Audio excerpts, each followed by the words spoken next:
Bienvenue sur Indépendante et Authentique, le podcast pour booster ton état d'esprit et ton entreprise.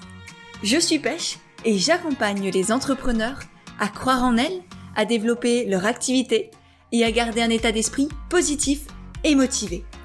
Chaque mercredi, je te partage des conseils autour de l'entrepreneuriat, une réflexion de développement personnel ou encore l'interview d'une femme inspirante qui te partagera sa vision de la vie et de l'entrepreneuriat.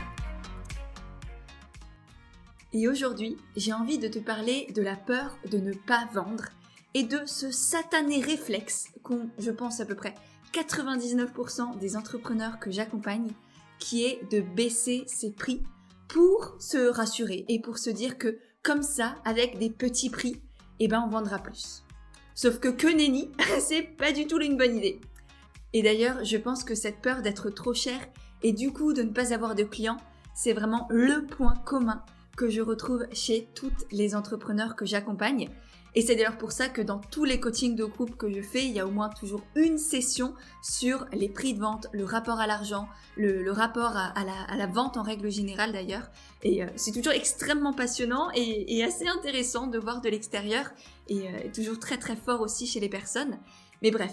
Du coup, je sais à quel point cette peur peut être forte, peut empêcher de passer à l'action, peut faire cogiter aussi pendant des heures sur ses prix de vente, sur sa valeur, sur le potentiel jugement des autres, etc. Et à force de réfléchir sur tout ça, beaucoup d'entrepreneurs se disent souvent que la meilleure solution pour être sûr de ne pas être trop cher, de ne pas être jugé et d'avoir des clients, ça va être de baisser leurs prix. Sauf que, honnêtement, il n'y a pas pire erreur que ça. Et le prix, en fait, c'est rarement le souci. Ou du moins, c'est pas la toute première chose qu'il va falloir retravailler pour vendre et pour avoir des clients naturellement. Si tu vends pas, le coupable, c'est pas le prix, c'est pas le produit ou le service que tu offres non plus.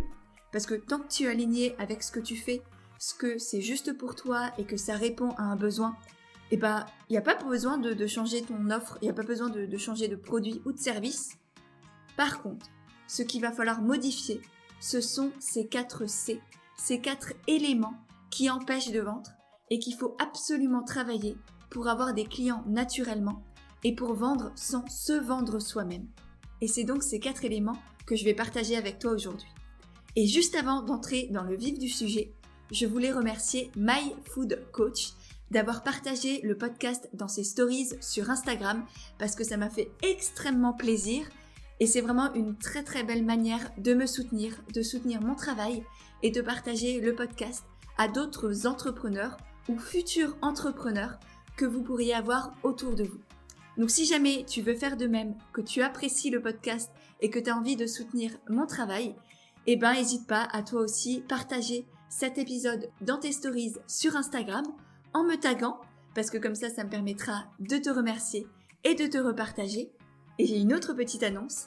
Si jamais tu n'as pas encore téléchargé mon guide pour entreprendre avec authenticité et avoir des clients naturellement, je te mets le lien directement dans les notes de l'épisode.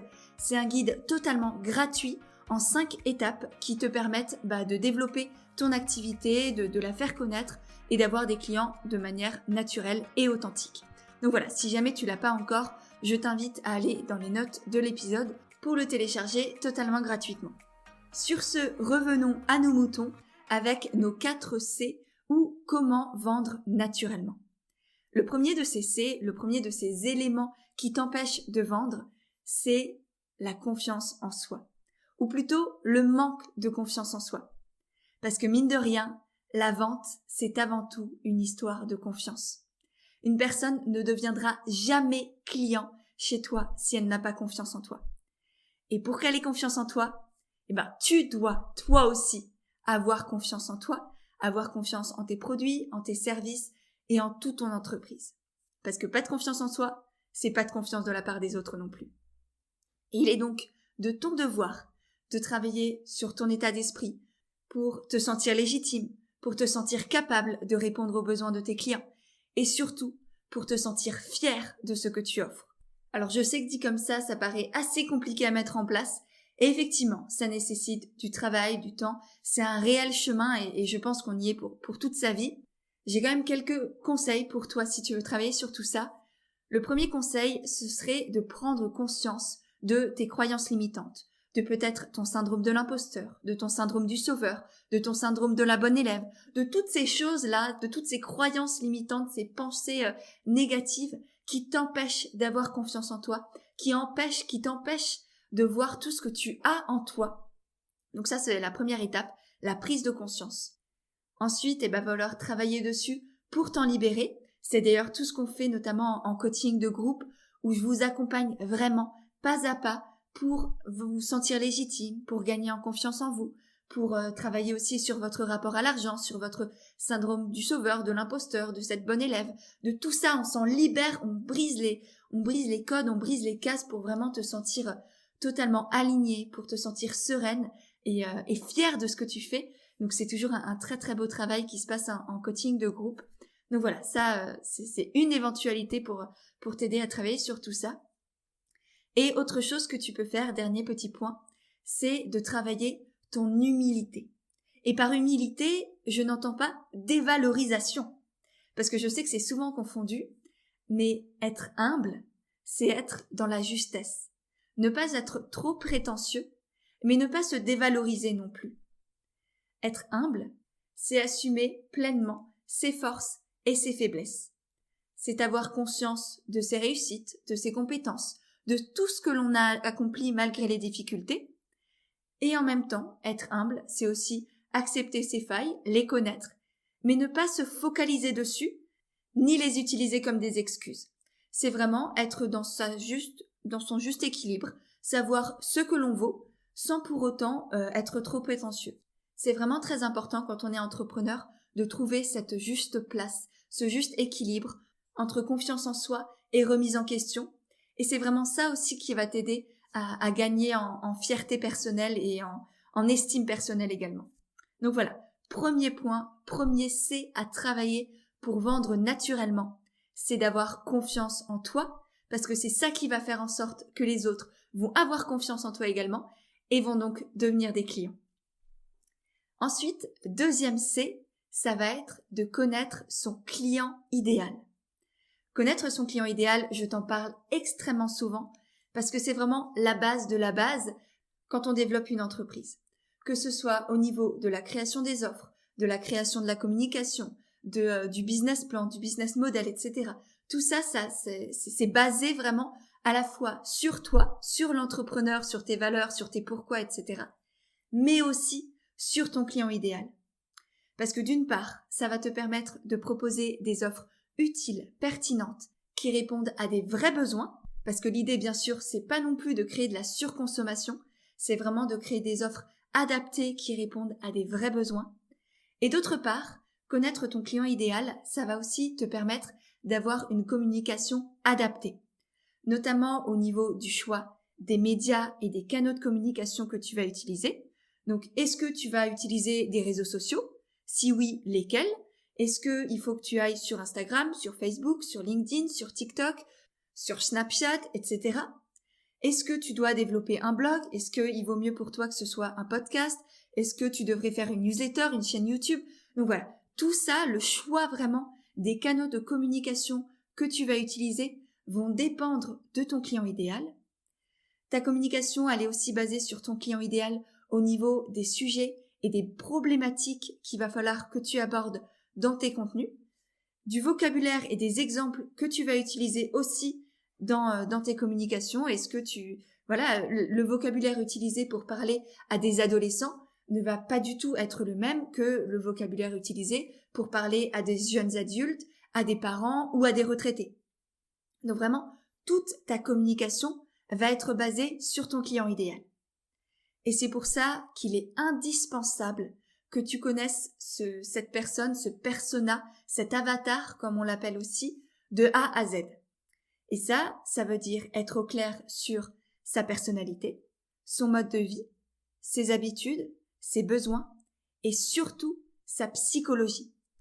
Parce que c'est vraiment sur tout ça que tu vas pouvoir te baser pour utiliser le bon vocabulaire, les bons exemples et donc réussir à le toucher dans ta communication et faire en sorte, on va dire, de, entre guillemets, l'attirer de manière naturelle, sans le forcer à quoi que ce soit, tout simplement parce que ce que tu partages, eh ben ça lui parle, ça évoque des choses en lui, ça répond à des besoins. Et du coup, de fil en aiguille, il va s'attacher à toi, il va consommer, on va dire, j'aime pas ce terme, hein, mais il va lire ou écouter de plus en plus de tes contenus. Et puis, de fil en aiguille, il va forcément devenir client chez toi. Donc voilà, extrêmement important de connaître ton client idéal avant de changer tes prix, avant de changer tes offres. Mets-toi bien au clair sur qui est-ce que tu veux servir et comment est-ce que tu dois lui parler. Et tout ça, si tu as la formation Commun Naturel, c'est notamment ce qu'on voit dans le module 2 et 3 et 4, il me semble aussi. Donc voilà, si jamais tu l'as, je t'invite vraiment à t'y référer à nouveau parce que je t'explique de A à Z comment on fait tout ça. Donc voilà, ça c'était le deuxième C, le client idéal. On passe maintenant au troisième C, qui est la concurrence. Et notamment, comment se différencier de nos concurrents ou de nos collègues, peu importe comment tu les appelles, mais ils existent, ils sont là. Et d'une certaine manière, tant mieux, parce que ça veut dire qu'il y a de la demande, qu'il y a des potentiels clients. Mais maintenant, l'idée, ça va être de faire en sorte que tu sois visible par ces potentiels clients et donc que tu sortes du lot. Parce qu'honnêtement, il n'y a rien de pire que de faire comme les autres et de vouloir parler à tout le monde, surtout quand on débute et qu'on doit se faire une place sur notre marché, on va dire, dans notre secteur d'activité. D'une part, car là, personne ne te remarquera. Tu seras un peu comme un mouton dans un pré rempli de moutons. Et du coup, clairement, il n'y a personne qui va venir chez toi.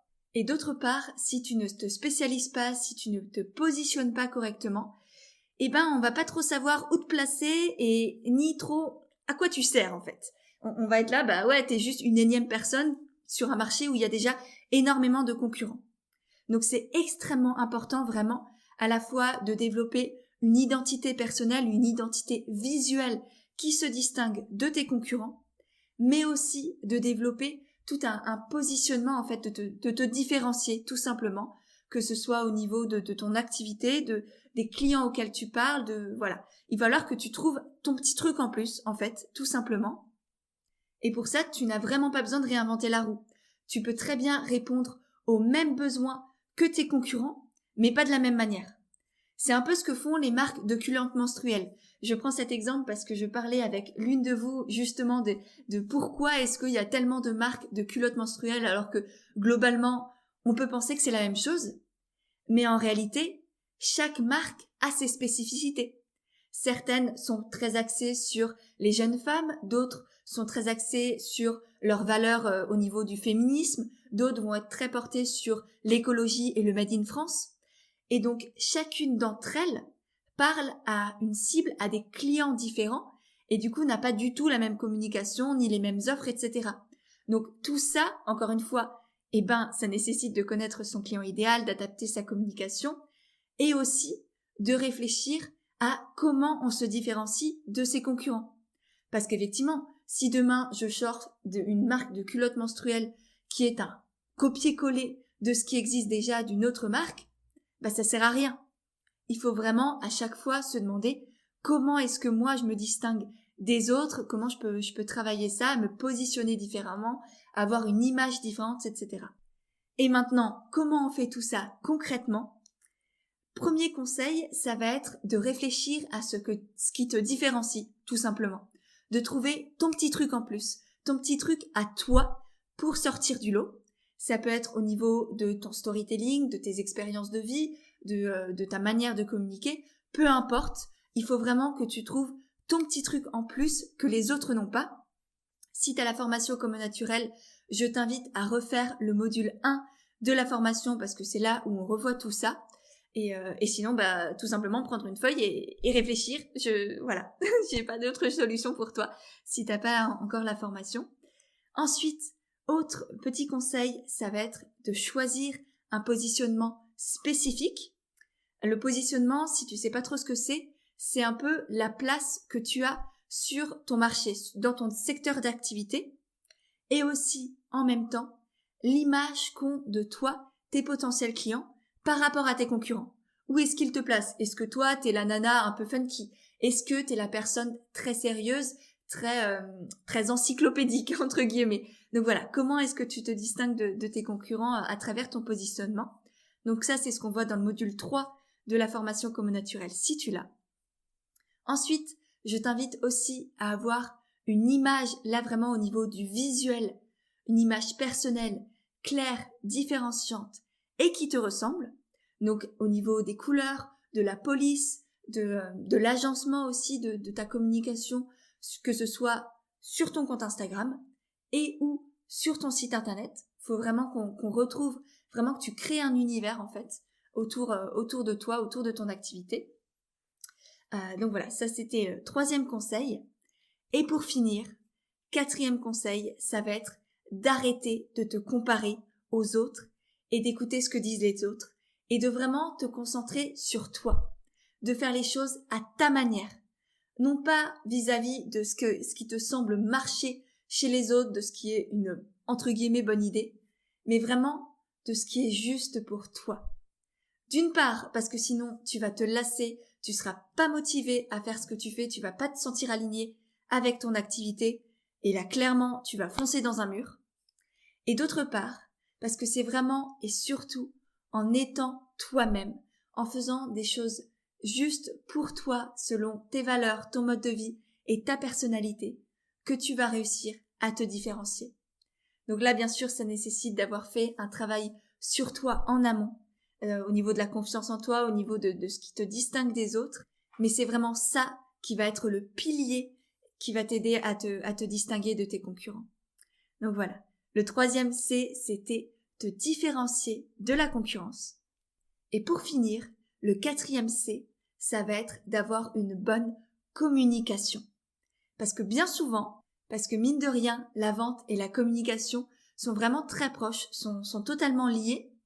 Et bien souvent, quand on a des offres à vendre, et ça je le vois chez toutes les personnes que j'accompagne aussi, c'est que elles sortent quelque chose, elles sortent par exemple un nouveau coaching ou une nouvelle formation, elles en parlent une fois dans leur story sur Instagram ou elles font un post sur le sujet. Et ensuite elles se disent « Oh c'est bon, j'ai plus rien à faire, j'en ai parlé, donc ça va se vendre tout seul. » Mais là encore, que nenni, que nenni. Une offre, ça ne se vend pas tout seul. Et c'est pas parce que tu en parles une fois que tout le monde va en avoir entendu parler, déjà, parce que tout le monde ne regarde peut-être pas tous tes stories toute la journée, tout le temps, tous les jours. Et d'autre part, parce que même si la personne a vu la story où tu as parlé de cette nouvelle offre, c'était peut-être pas le bon moment pour elle, ou elle était dans les transports en commun, du coup, c'était pas, elle avait pas l'esprit clair pour se dire, tiens, ça pourrait me plaire, etc. Donc, c'est vraiment extrêmement important d'en parler, mais pas juste une fois, d'en parler plusieurs fois, de différentes manières, bien sûr, pour pas être redondant, mais d'oser vraiment en parler.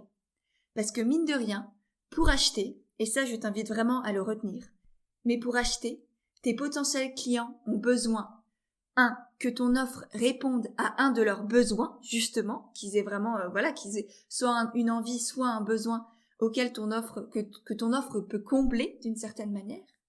2, ils ont besoin d'avoir confiance en toi, et ça on l'a vu, ça nécessite que toi aussi, tu aies confiance en toi. Et 3, ils ont besoin que ta communication arrive au bon moment, quand ils sont dans les bonnes dispositions. Et c'est là où tout est l'enjeu aussi de connaître ce client idéal pour savoir quand est-ce qu'il est connecté par exemple sur Instagram, quand est-ce que ça va être le bon moment pour parler de tes offres ou pas. Donc voilà, là encore on revient toujours à la base de la base qui est le client idéal. Donc ça c'était ce qu'ont besoin tes clients pour acheter. Et maintenant toi, pour avoir des clients, tout se joue au niveau de ta communication. Et ça va être vraiment un travail quotidien ou régulier, on va dire au moins, à faire, c'est de communiquer. Il va falloir donc que tu apprennes à communiquer aux bons endroits, selon ton client idéal, selon tes envies et tes compétences. C'est-à-dire, quand je dis aux bons endroits, c'est-à-dire sur les bons canaux de communication, sur les bons réseaux sociaux. Il va falloir aussi que tu apprennes à communiquer au bon moment, là, selon ton mode de vie, selon tes habitudes, et aussi selon les disponibilités de ton client idéal. Il faut aussi communiquer avec les bons exemples, le bon vocabulaire, ça je t'en ai déjà parlé, Et pour finir, il va falloir communiquer sur tes offres plusieurs fois, mais de manière différente, pour justement ne pas être lassant, que ce soit pour toi ou pour tes potentiels clients. Donc voilà, trouver un peu différentes manières d'en parler, que ce soit en stories, en posts, dans tes articles de blog, dans des articles invités, dans des podcasts, dans des choses comme ça. Donc là, c'est vraiment trouver ta manière de vendre à toi. Là, si tu as la formation comme naturel, je te renvoie au module numéro 9, forcément, qui est vraiment dédié à comment vendre sans se vendre, comment parler de ses offres de manière naturelle, en fait, tout simplement.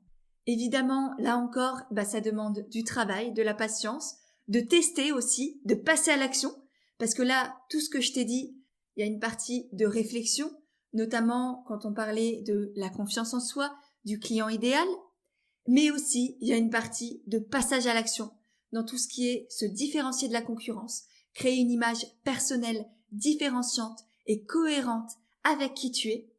Et pour finir, bien sûr, il y a ce passage à l'action dans la communication. Il faut que tu crées, il faut que tu testes, il faut que tu vois ce qui marche, ce que tu aimes faire, ce que tu n'aimes pas faire, ce qui plaît à tes potentiels clients ou non. Et ça, ça se crée pas dans la tête, ça se crée dans la réalité, dans le concret. Donc voilà, au bout d'un moment, il faut vraiment y aller, il faut oser et ne t'inquiète pas, la terre va continuer de tourner, quoi que tu fasses, quoi que tu testes, et peu importe ce que ça donne, que ce soit un potentiel échec ou une belle réussite, tu en apprendras toujours énormément. Donc passe à l'action. Comme toujours, j'ai envie de te dire, l'essentiel, c'est d'oser, c'est de faire et d'apprendre avec tout ça. Donc, pour récapituler, si jamais aujourd'hui tu as du mal à vendre ou tu sais tout simplement pas comment vendre, pas comment avoir de clients et que tu veux pour autant rester naturel et authentique, le principal problème, ce ne sont ni tes prix, qui ne sont pas trop chers, je te rassure, tes prix ne sont pas trop chers. Tant que tu es aligné avec eux et qu'ils sont à ta juste valeur, on va dire. C'est pas non plus un problème d'offre. Là encore, si ton offre répond à un besoin et qu'elle te correspond, qu'elle te plaît, eh bien c'est très bien. Ce qui est à travailler, par contre, ça va être 1, ta confiance en toi, 2, ta connaissance de A à Z de ton client idéal, 3, la manière dont tu te distingues de ta concurrence, et 4, la manière dont tu communiques. Et ces 4 piliers, c'est vraiment la base de la base que l'on voit dans la formation Comme au naturel, que l'on voit aussi en grande partie dans les coachings de groupe, notamment sur tout ce qui est confiance en soi, rapport à la vente, rapport à l'argent, etc. Que tu peux aussi travailler toute seule. Bien sûr, tout se fait, y a pas de souci. Si t'as le courage et t'as l'envie, aucun problème, vas-y toute seule. L'essentiel pour moi, c'est que tu y arrives, c'est que tu passes à l'action, c'est que tu sois alignée et heureuse et épanouie dans ton entreprise, que tu répondes à un besoin, que tu te sentes utile et que tu crées une entreprise pérenne qui dure le temps que tu as envie que ça dure. Donc voilà, j'espère vraiment que cet épisode t'aura plu.